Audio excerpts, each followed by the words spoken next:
Coming home was supposed to be a joyous experience, a chance to reconnect with loved ones and see old friends. It shouldn't be filled with heartache and grief. Yet that was all I felt as I passed the sign alerting me there were only 10 miles left between me and Magnolia Grove. It had been far too long since I'd made the nearly 5-hour drive from Atlanta. I only came home for the occasional holiday. Otherwise, I stayed away from the town that only held heartache and shattered dreams. Never once had I regretted that decision. Until now. The last time I'd seen my grandmother, she'd looked healthy and full of life. I'd just spoken to her last Thursday during our weekly phone call. She was perfectly fine.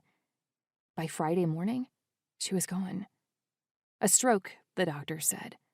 A tiny blood clot that traveled to her brain. She went peacefully in her sleep, just like she'd always wanted. I didn't even get to say goodbye. I swiped the tears from my cheek and cranked up the volume on my radio where I had my favorite podcast playing through Bluetooth. There was nothing that could drown out the sorrow I felt deep in my soul, like true crime and a caramel macchiato. I put the straw to my lips and took a big gulp, but all I got was a few drops of watered-down caffeine. Shaking the cup to confirm it was indeed empty, I placed it in the cup holder with a sigh. I doubted I'd find anything comparable in my hometown. Living in Atlanta had spoiled me. I wanted for nothing there.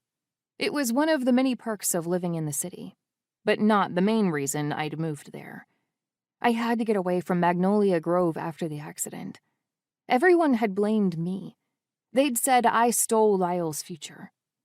Even though the law found me blameless, the folks around town still whispered behind my back that it was all my fault when they thought I couldn't hear.